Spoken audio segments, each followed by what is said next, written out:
Bismillahirrahmanirrahim. Assalamualaikum warahmatullahi wabarakatuh. Alhamdulillahirabbil alamin wassalatu wassalamu ala asrofil anbiya'i wal mursalin wa ala alihi wa sahbihi ajmain, amma ba'du. Puji dan syukur kepada Allah Subhanahu wa taala yang telah memberikan kita rahmat dan hidayahnya sehingga kita bisa berkumpul kembali dalam bulan suci Ramadan ini. Salawat beserta salam semoga tercurahkan kepada Nabi kita Habibana wa Nabiyana Muhammad Sallallahu Alaihi Wasallam. Alhamdulillahirabbil alamin. Pada kesempatan ini saya Ali Wahyudin akan menyampaikan materi yang berjudul keutamaan sahur dan berbuka puasa. Alhamdulillahirabbil alamin. Allah memberikan kita umur yang panjang, memberikan kita kesempatan kembali dalam mengerjakan ibadah-ibadah yang ada di bulan puasa di tahun ini. Salah satu ibadah yang paling penting adalah berpuasa di bulan Ramadan. Dalam ibadah yang penting itu, kita memerlukan kesempurnaan, yaitu kesempurnaan dalam ibadah puasa Ramadan ini. Untuk memenuhi kesempurnaan ini, kita harus mengerjakan salah satunya sunnah-sunnah yang ada dalam puasa Ramadan. Salah satu sunnah-sunnah yang ada dalam puasa Ramadan adalah sahur dan berbuka puasa. Yang pertama adalah keutamaan sahur. Keutamaan sahur adalah mendapat keberkahan dari Allah Subhanahu wa taala. Dalam hadisnya Nabi Muhammad SAW bersabda, qala Rasulullah sallallahu alaihi wasallam, tasaharu fa inna fi sahuri barakatan. Bersahurlah kamu karena dalam sahur itu terdapat keberkahan. Hadis riwayat Bukhari. Dalam hadis ini Nabi Muhammad memotivasi kita untuk mengerjakan makan sahur, di mana dengan makan sahur kita mendapatkan keberkahan dari Allah Subhanahu wa taala. Meskipun kita hanya dengan meminum atau dengan makan seadanya, tapi kita sudah mendapatkan keberkahan. Dan dalam waktu sahur ini terdapat keberkahan yang sangat banyak. Kita dianjurkan untuk beristighfar, karena di waktu sahur ini terdapat waktu mustajabnya doa. Kita dianjurkan oleh Rasulullah untuk beristighfar, meminta ampun kepada Allah Subhanahu wa taala dan memperbanyak doa. Selain itu, dengan kita sahur berarti kita melaksanakan puasa lebih berenergi, lebih bersemangat dalam melaksanakan puasa. Keutamaan yang kedua dalam bersahur adalah disunahkan untuk mengakhirkan sahur, di mana diriwayatkan dari Anas bin Malik bahwa Rasulullah Shallallahu Alaihi Wasallam dan Zain bin Sabit sedang makan sahur. Kemudian setelah mereka selesai makan sahur, kemudian mereka berdiri untuk melakukan sholat subuh. Kami pun bertanya, berapa jeda antara makan sahur dan sholat subuh? Kemudian Anas bin Malik menjawab, yaitu sekitar 50 ayat. Hadis riwayat Bukhari. Dari hadis ini menyatakan bahwa sunnahnya makan sahur adalah diakhirkan, di mana di hadis tersebut bahwa Rasulullah mengerjakan makan sahur sekitar 15 menit sebelum 50 ayat, atau sekarang itu mungkin sekitar 15 menit. Jadi 15 menit sebelum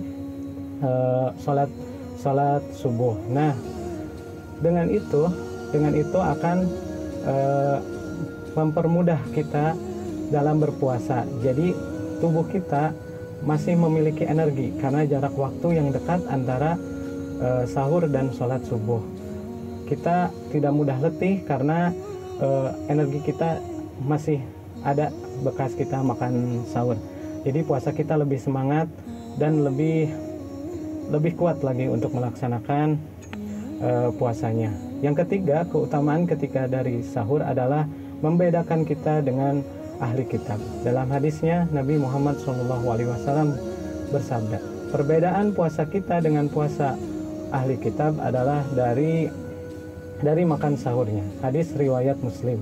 Dari hadis ini menekankan bahwa bukan hanya sunnahnya kita makan sahur, yaitu mengikuti ajaran Rasulullah, tapi membedakan kita dengan umat-umat terdahulu, dari umat-umat Nabi terdahulu atau agama-agama lain yang mengerjakan puasa. Yang membedakan kita dengan agama lain atau kaum lain adalah dari makan sahur.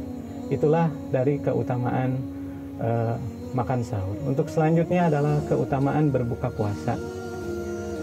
Orang yang berpuasa itu memiliki dua kebahagiaan. Yang pertama adalah kebahagiaan ketika dia berbuka, dan yang kedua adalah ketika dia bertemu dengan Rabb-Nya, Allah Subhanahu wa Ta'ala. Yang pertama adalah berbuka puasa. Keutamaan berbuka puasa yang pertama adalah menyegerakan untuk berbuka puasa. Dalam hadisnya Nabi Muhammad SAW bersabda, senantiasa seseorang akan ada dalam kebaikan jika dia menyegerakan untuk berbuka. Hadis riwayat Bukhari dan Muslim. Dalam hadis ini Nabi Muhammad menyuruh kita untuk menyegerakan berbuka. Kapan itu menyegerakan berbuka? Yaitu sesudah waktunya, yaitu setelah adzan maghrib. Jadi menyegerakan di sini bukan sebelum waktunya atau sebelum adzan maghrib, tapi menyegerakan kalau sudah ada waktunya atau terdengar adzan maghrib, maka kita disunahkan untuk segera berbuka. Keutamaan yang kedua adalah berbukalah dengan disunahkan untuk dengan kurma, atau kalau tidak ada kurma kita boleh dengan air saja. Kemudian keutamaan selanjutnya adalah mustajabnya doa. Selain tadi di waktu sahur, di waktu berbuka ini adalah juga terdapat waktu yang mustajab untuk berdoa. Jadi ketika kita sebelum berbuka puasa, kita boleh dianjurkan untuk berdoa dulu dengan doa yang sudah kita hafal, yaitu salah satunya Allahumma laka sumtu wa bika amantu wa ala rizkika abtartu bi rahmatika ya arhamar rahimin. Dan sesudah kita makan kurma atau meminum air di gelas, kita juga bisa berdoa dengan dahaba dhama'u wabtalatil uruku wasabatal ajru insyaallah. Nah, kita selanjutnya dianjurkan untuk sholat maghrib dulu. Jadi kita dianjurkan setelah kita berbuka, kita dianjurkan untuk sholat maghrib dahulu dan menunda untuk memakan besar, yaitu makan nasi dan lain-lainnya. Demikianlah yang saya bisa sampaikan. Mohon maaf atas banyak kesalahannya. Semoga amalan ibadah kita di bulan Ramadan ini bisa diterima oleh Allah Subhanahu wa Ta'ala, dan kita juga semoga diberi kekuatan oleh Allah Subhanahu wa Ta'ala untuk bisa melaksanakan puasa ini sampai akhir nanti dengan lulus dengan baik. Amin ya Allah ya Rabbal alamin. Terima kasih. Wabillahi taufiq wal hidayah. Wassalamualaikum warahmatullahi wabarakatuh.